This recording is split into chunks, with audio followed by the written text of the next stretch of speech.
guys, welcome to this week's Friday Waffle. Slightly late by one day. I wasn't actually going to bother doing one, but I got back from London about 2 hours ago and I thought, oh, you know what, why not stick one out? So yeah, how are you? I hope you're all good. I went down to London on Monday. Now I managed to get first class for an extra 30 quid, and I thought, I've never flown, I've never gone on a train first class, so why not? Why the hell not? So travelled down first class. Was impressed. Well, I have to say the seats weren't very comfortable, but there was plenty of room and it was really quiet. There was like free food, got a bacon roll, got crisps, I got an apple, I got a bar of chocolate, I got multiple, had the chance of beer, had multiple cups of coffee. It was alright. I mean, I would quite happily pay 20-30 quid more. I wouldn't pay, I think if I'd gone down on the Tuesday it was going to be like an extra 150 quid, which is just insane. I wouldn't pay that. But yeah, London itself, we're staying in Camden. Which is kind of, it is in London, it is classed as London obviously. You're about, 15 minutes away from the city centre, so it was pretty kind of local. Camden's one of these places, it's quite a kind of, it's nice looking, it's quite kind of cosmopolitan. There's an absolutely fantastic market, Camden Market. You've got the canal, and you've got all these really, really cool shops, a lot of kind of gothic kind of shops. The punk scene was massive in Camden. Apparently Camden Market was, it was actually hippies that came across, I don't know where they came from, but they basically converged in Camden in the 1960s, and they started up this market selling stuff, and they just never left. And then sort of the late 70s, early 80s, the punk explosion kicked off and it became the epicentre for punk. And I was mega excited when I realised that one of my favourite kind of childhood bands, Madness, the ska band, they were all from Camden. And the first ever album that I bought was called Absolutely Madness. And the cover is them standing outside Camden underground station. So I didn't get a selfie as such, but I took a photograph of Camden station, so that was pretty cool. But yeah, Camden's really nice. Obviously it's kind of best known for where Amy Winehouse grew up. Yeah, really nice. And where we're staying in my girlfriend's son's house. He shares a flat with, well, it's not a flat, it's a kind of townhouse. He shares a townhouse with two other people. Quite small. We were in kind of one bedroom and there's a shared kitchen and shared bathroom. But like I say, it's mega central. So what did we do? Monday night we went to a comedy show, which was really good. It was £4, and there was 5 comedians. I was going to say 2 female. No, there was 1 girl and 4 guys. Well, one of them was a kind of compere, but he was excellent. He was really good. There was another guy. I didn't recognise any of them, but there was one guy from Canada who's apparently he's been on, is it 8 out of 10 Cats, I think it is. He's been on that. He was really funny, but no, really good. And I'll tell you, if I did live down in London, I would probably go to the comedy club every week. Just on that note, my girlfriend said to me, I think you would make a great comedian, and I'm like, no, I don't think so. She goes, oh, you would, you're always coming out with lots of funny things. And so she googled it, and apparently there's in Edinburgh, I don't know if it's part of the festival or whatever, but there's actually a comedy training course, and I think it's only one day, but it's like 8 hours. It's an intensive training course, and they basically teach you how to do stand-up comedy. And at the end of it, they've said they don't bully you into it, but they will actively encourage you to. You can apparently get a 5-minute slot in the comedy club, the Stand in Edinburgh. And she's saying, I think you'd be really good at it. Now, I have a mate who, he's in his day job, he will quite happily stand up in front of 500 people and lecture. It's, you know, it's like water off a duck's back to him. But he did the very same thing. It was a comedy training course, stand-up comedy course, and he did that, and then he had to do a 5 minute, would you call it, stint at London Comedy Club, and he says it was the single most terrifying thing he's ever done. But he says he would love to do it. He would love to do it again. I don't think he has ever done it again. And so I'm kind of, I mean, it's my birthday coming up in a couple of weeks' time, and she says, "Oh, I'll get it for your birthday." And part of me is thinking, "Don't you dare get that for my birthday." And part of me is thinking, I would love that. What do you think? I mean, I'm being serious. What do you think? Do you think I would be able to do that? I know I've got confidence talking to a camera, but it's one thing talking to a static camera, and it's another thing altogether standing up in front of 200 people and trying to make them laugh. I mean, it's one thing if you were going to do lecture or talk about something, but to actually try and make people laugh, I think that must be one of the toughest jobs in the world. So let me know what you think. Should I do it? Like I said, I would love to do it, and equally I'd be absolutely terrified to do it. But I think it's one of these things it's one of these things I'd love to have a crack at. But then on the flip side, you think to yourself, I could make an absolute arse of myself. I could go up on stage and I would just utterly freeze. And obviously I wouldn't want that to happen. So let me know, should I go for this stand-up comedy course and do it? Let me know what you think. I might, I need to make my own mind up whether I'm going to do it or not. So yeah, I did that on Monday. Tuesday, what did we do on Tuesday? What did we do on Tuesday? I'm trying to think. Oh yeah, we went to the British Museum, which was really good. That was excellent. Lots and lots of artefacts from Egypt and Persia and that kind of stuff. The only thing that it kind of got me thinking, there was loads of Egyptian tombs, the big coffins and that kind of stuff. Loads and loads of stuff that's all come from Egypt. And part of me's thinking, why is it on display in a British museum? We don't own that. Should we not really be going back to these countries and saying, listen guys, I know we stole it from you. You were basically ransacked tombs 100 years ago, but this is your stuff, come and take it back. So I'm kind of split about, should the UK retain things that don't belong to us? I don't think so. I really don't think so. I know the London Museum has obviously given it a great home. They're presenting it in a really nice way that millions and millions of people can go to see it. But part of me does think, I don't know, I just think it doesn't seem right that we effectively went in and stole all that stuff from another country. So I don't know. But yeah, definitely worth a visit. That was the British Museum.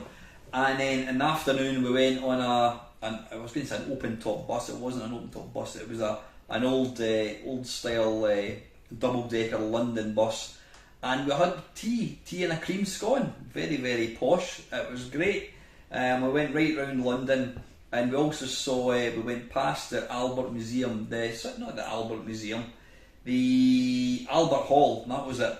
And I noticed the road was blocked, and I could see all this big line of people wearing dark jackets, and I realised that it was actually the premiere of No Time to Die, the latest James Bond film. Didn't see whatever his name was, but yeah, that was quite interesting. So that was Tuesday. Wednesday, I went to, where did I go? I went to the, oh bloody hell, what's it called? I went to the, oh Jesus, not the British Museum, the Natural History Museum. Yeah, I went to the Natural History Museum, That's in, where's that about? Is that in Kensington? I think it was. Went there. I was there for pretty much the whole day there myself. And then at night time we went to a pub quiz in in London, and bloody hell, the price of drinks. What was it? £5.95 for a beer. Honestly, shocking. But good, we came second. But actually, here's a question: what? Now I think it goes by obviously the Earth's coordinates. What technically is more eastward? Is it Edinburgh or is it Cardiff? Now we said Edinburgh because obviously if you look at the UK, Edinburgh's on the right hand side, Cardiff's on the left hand side. But the answer is apparently Cardiff, because Britain is kind of askew. It doesn't lie straight up. Apparently Cardiff is actually more east than Edinburgh. So there you go. So we actually lost. We came second, and that was the only question that split us, that we got wrong. So that was good, apart from the price of the bloody drink. Wednesday, my wife, dearie me, my girlfriend, she was working.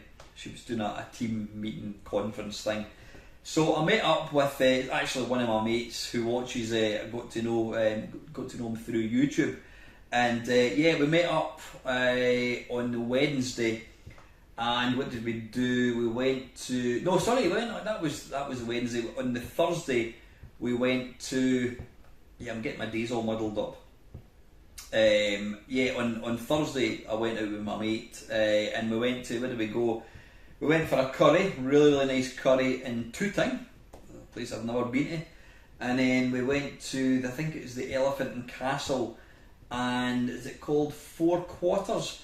And it's a pub, a bleak arcade, really cool. They had about, I'm trying to think what machines they had. They had Mortal Kombat, they had Time Crisis, they had Outrun, sit down Outrun, they had R-Type, they had Donkey Kong, they had Popeye, they had Galaxian, they had Space Invaders, excuse me, they had Mortal Kombat, I think I've said that. They had probably about 20 machines, and it was £1 for 4 quarters, and most of the machines were like 1 quarter each. So that was good. So we're there for probably about an hour, and then with the kind of bid farewell. But really good catching up. What I'll do is I took a wee kind of bit of a video, so I'll stick the video up just now just to let you see that.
Yes, that was good. And yesterday, which would be Friday, what did we do? we went to Madden Tussauds.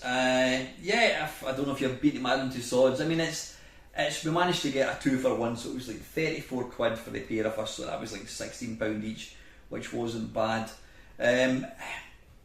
It's, you know what, it depends. Some people probably think I wouldn't waste my money.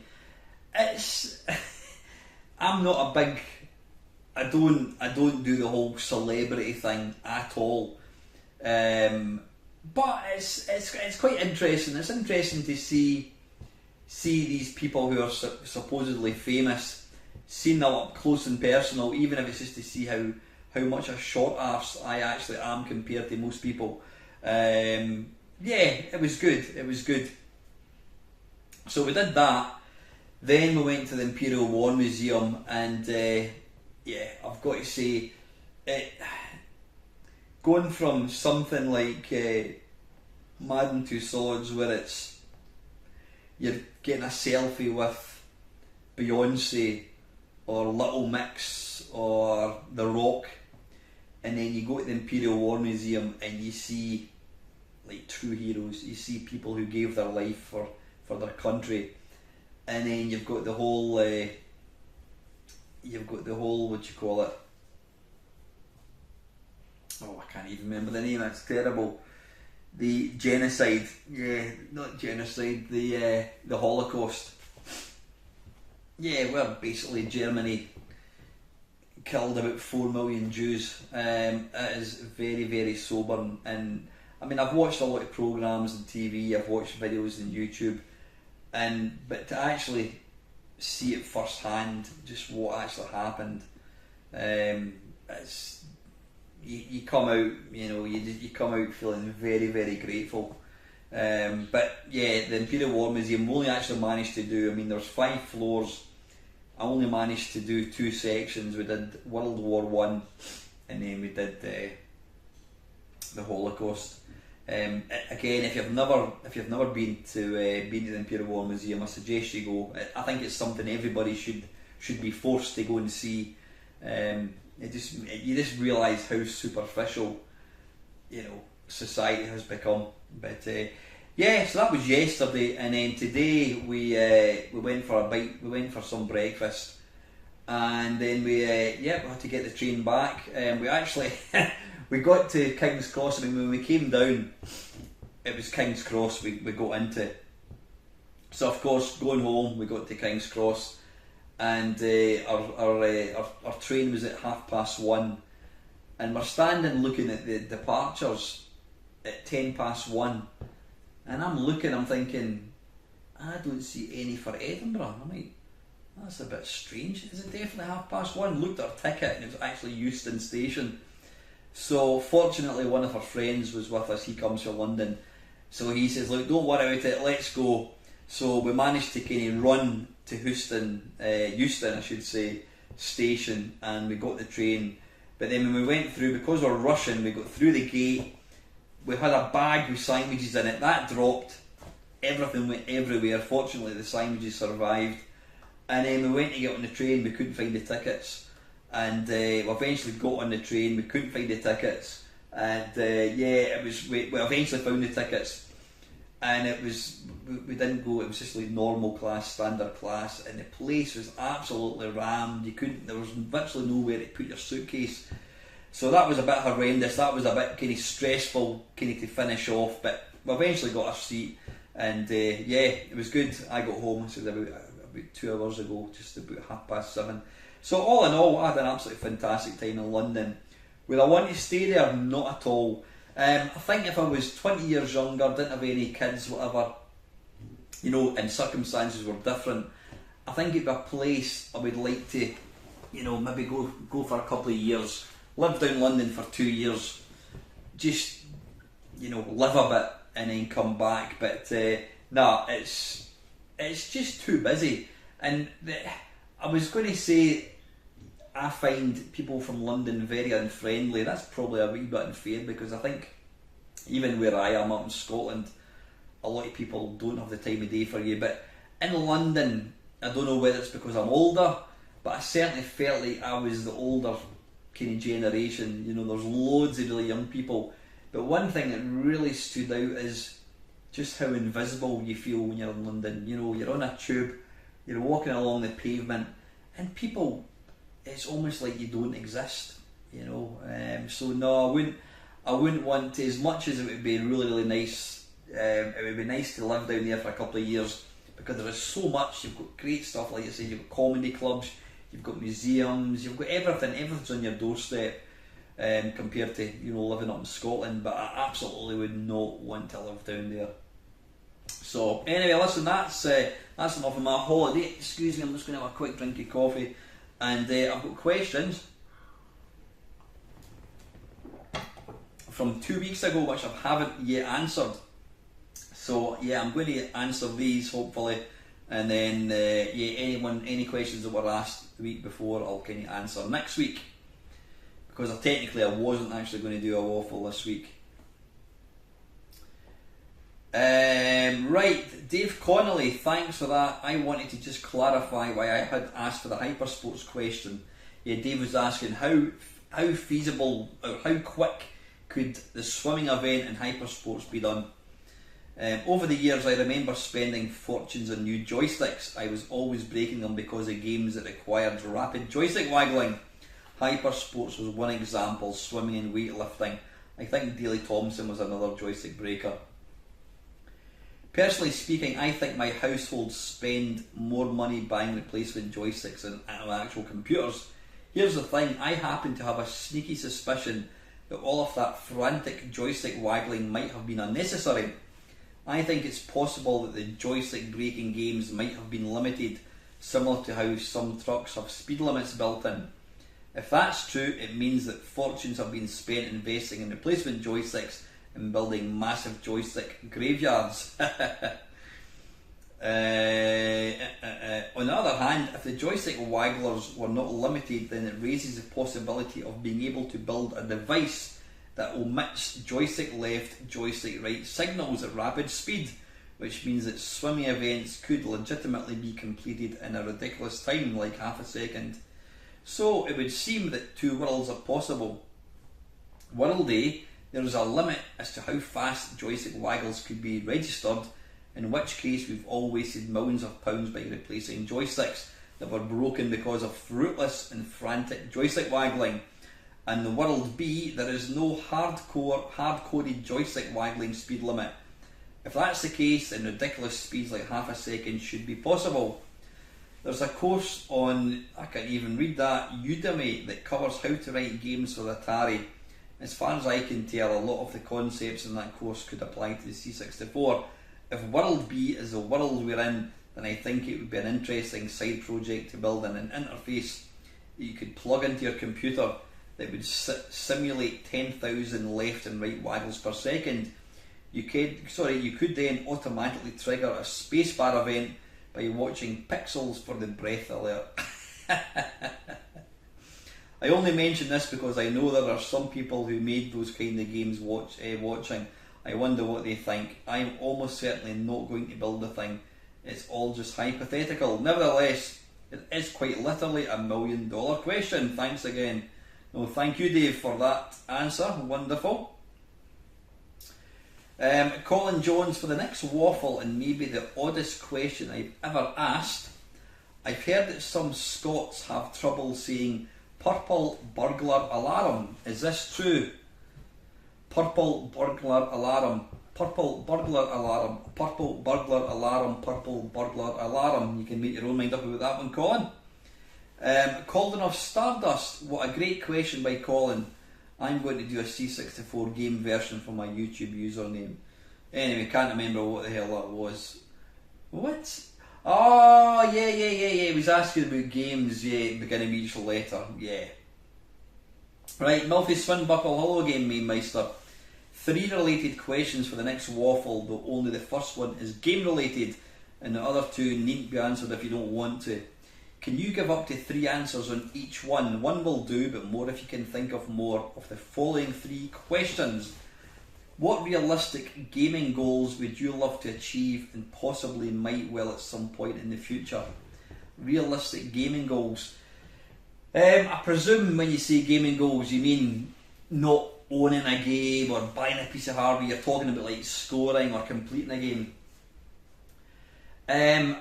My gaming goals, I would love to be able to play Defender to a decent level. I mean, get off level 3. I would love to be able to break 500,000 at Robotron, and I would also love to, I don't know, get 50,000 at Berserk.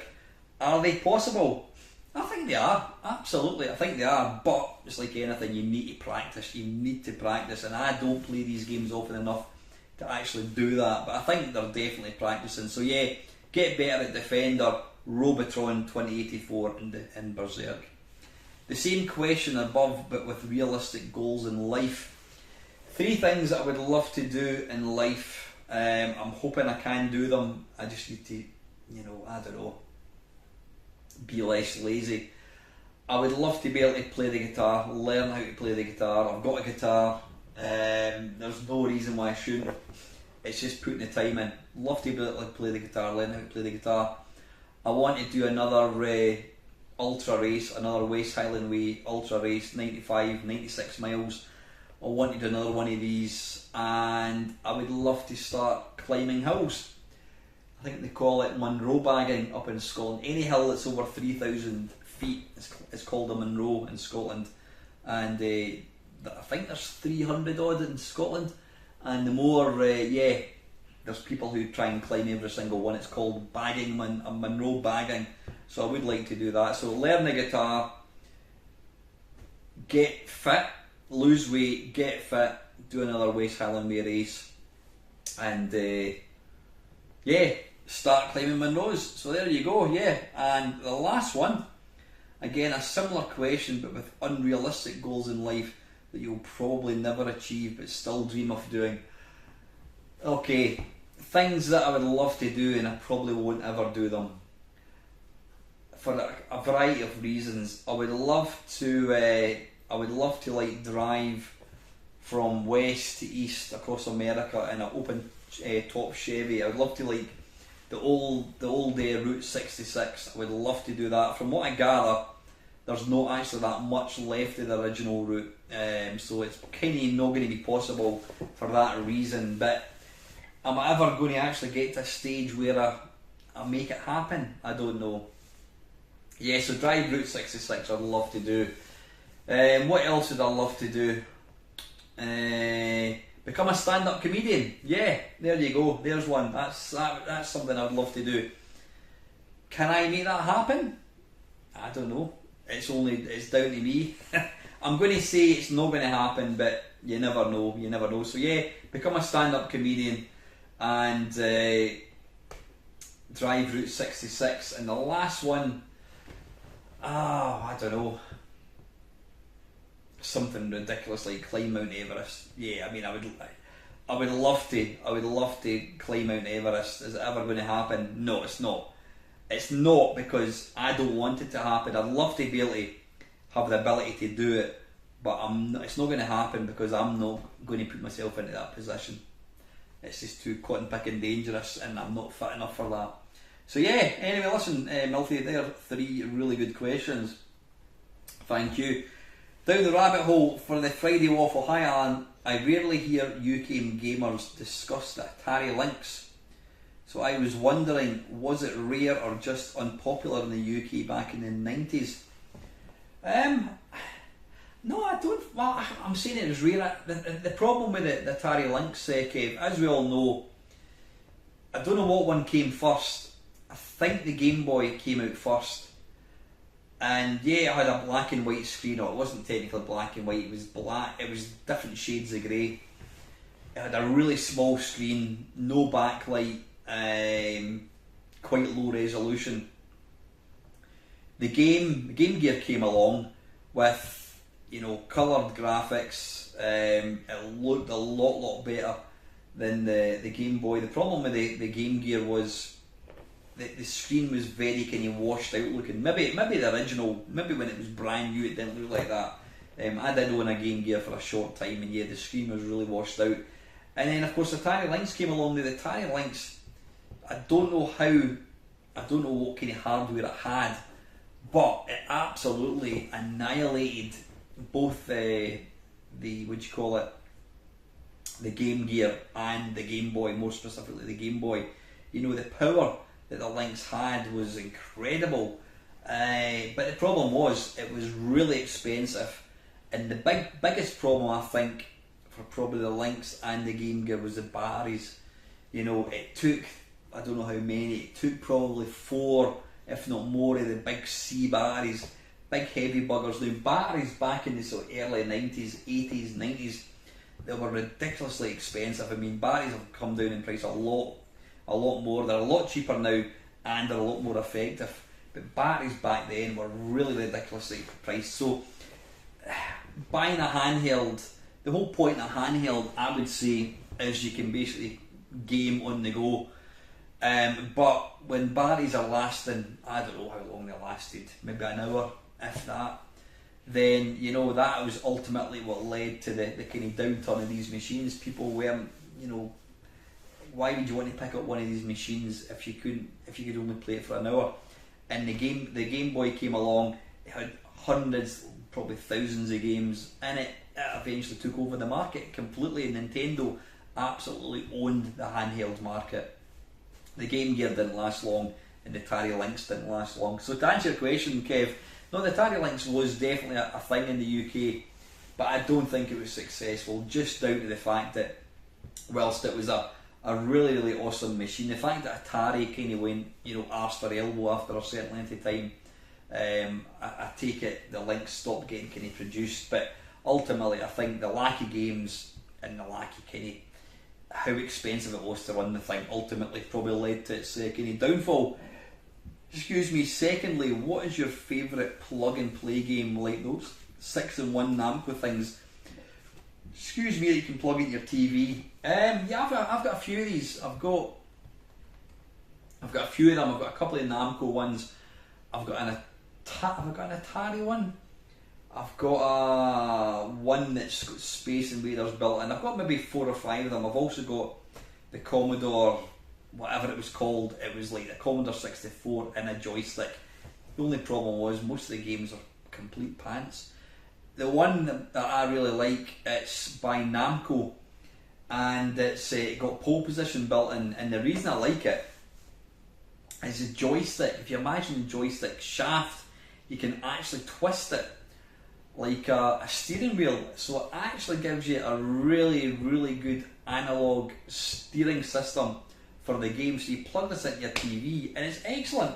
It's probably about the best way, unless you've got a steering wheel, it's probably the best way to actually play pole position. You know, I think it's arcade. Yeah, it will be the arcade. So yeah, I love that because it's got a really good control mechanism. And finally, here is a totally random question someone recently asked me. It made me ponder. How far away are you right now from a vending machine? A vending machine? Blimey. I mean, I'm let me think. A vending machine. Vending machines you get in like not supermarkets. You get in shopping centres. Now I don't have any shopping centre that near to me. It's probably about 3 miles away. I'm going to be cheeky, and this is a true answer. I've got a pub which is about a mile from me, and I would imagine that will sell condoms. So yeah, there you go. It's probably a condom machine in the local pub, Kev. So thank you very, very much. Ox, another odd question for the next waffle. Which gaming industry personality would you most like to punch? Bloody hell, gaming personality. Now, I mean, I could go through all the obvious ones like Peter Molyneux. I know people don't like Peter Molyneux because he comes out with all this shit that his games are going to do this and going to do that, and it never comes. So I don't think Peter Molyneux's a bad person. You know, possibly not 6 months ago, maybe a couple of years ago, I could have said Dave Perry, Dave that Games Animal Perry, just because he came across as a bit of a twat and Games Master. But having interviewed Dave a couple of times, Dave is an absolute top bloke, so that would not be the case anymore. gaming person, and a gaming person I would like to punch. Is there anybody that I don't like? I can't think. I mean, I can't think of anybody that's really not a nice person. I mean, anyone that writes computer games is going to get a bonus point from me. So I can't really think of anybody. That is an interesting question, Neil. Somebody I would like to punch. In other words, somebody that I really don't like. Yeah, well, I wouldn't even be able to give the name because I don't know. I would probably say the people that were involved with the Spectrum Vega 2, they basically took £500,000 of people's money and they fucked off with it. People got nothing. So yeah, I don't know who it was. I don't even know the name of the people. But yeah, the people that did that are a bunch of bastards. Absolutely. So I would punch every single one of them. So thank you, Neil. And the last one, I don't know if this is a question. I don't think it is. Cauldron of Stardust. The PlayStation controller did not rumble. The first controller to rumble was the N64, and as you correctly stated, it required a rumble pack to be inserted in. The N64 controller also has an analog thumbstick, while PlayStation doesn't have any thumbstick. It only had a D-pad. That's right. Yeah. Although when the second controller came along, that revolutionised it completely. That's all beside the point. Rumble is a feature missing in many handheld gaming consoles for obvious reasons. As a handheld game lover, I even bought a handheld only Switch-like instead of a Switch, since I knew I would play Switch handheld 99% of the time. I suspect that Rumble may not be as important as you might think it is to the gaming experience.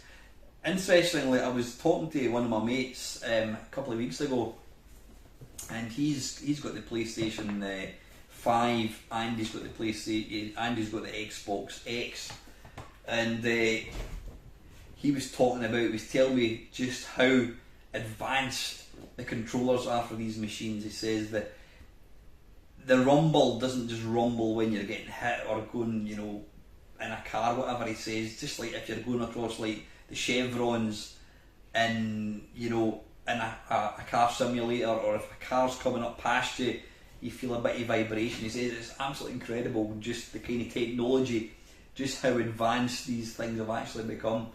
He was telling me all about. I was asking him. He says, "Look, I was kind of thinking about, maybe getting a Microsoft Xbox X or a PlayStation 5." He says, apparently if you get the Xbox X, you can get the Microsoft whatever it is. It's like the premium membership, and he says you basically get all these games. It's like I don't know how much it costs, £50 a year or something.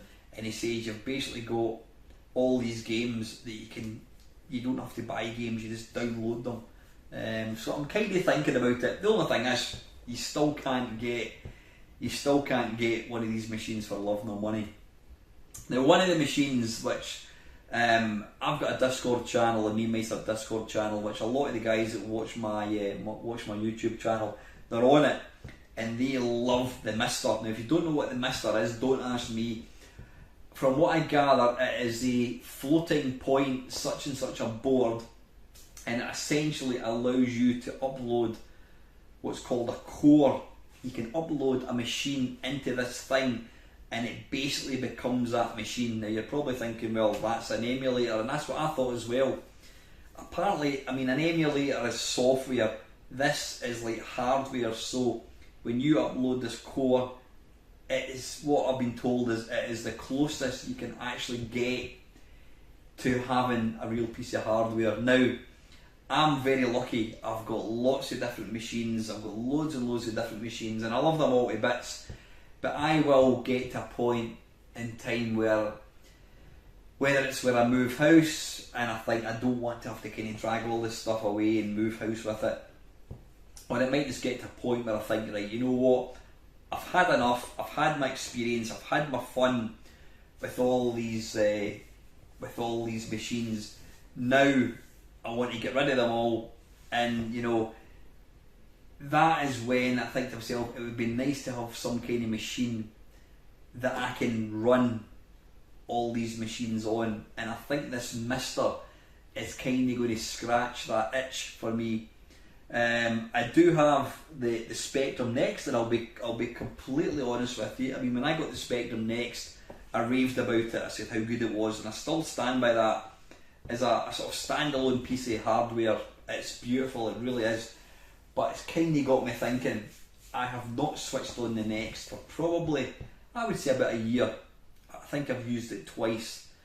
So I'm kind of thinking, I'm kind of coming round to think, why don't I sell the Next, and then I could probably afford to buy myself a Mister? Because I think part of me that kind of always like, I think, why would I want that? Because I read all these comments about people, my mates saying, oh, I've got a core, we can run 1942, or we can run this, we can run that. And I'm thinking, well, I can do all that on my PC. I've been playing Spectrum games on my PC for years. But the problem with having access to thousands and thousands of games, I call it PlayStation syndrome. When you've got access to thousands and thousands of games, you end up playing nothing. You end up playing absolutely nothing because you've got access to thousands of games. Now, back in the old days when MAME was still in its kind of infancy, I can remember they would come out, they would tell you, they would give you a wee preview and say, oh, it's there's going to be a new version of MAME coming out in 2 weeks' time, and it's going to support Kung Fu and Rolling Thunder. And that was so exciting. You felt like you were getting these new games, and apparently having the Mister, that kind of gives you that same feeling. Because not every game is supported, it kind of recreates the excitement of getting new games again. Whereas right now I've got 3 arcade cabinets sitting in my kitchen, and each one's probably got the best part of 5,000 games. So I am starting to kind of come around to the Mister. Yeah, don't be surprised if I buy one. So I might just have to kind of think about getting into my Spectrum Next.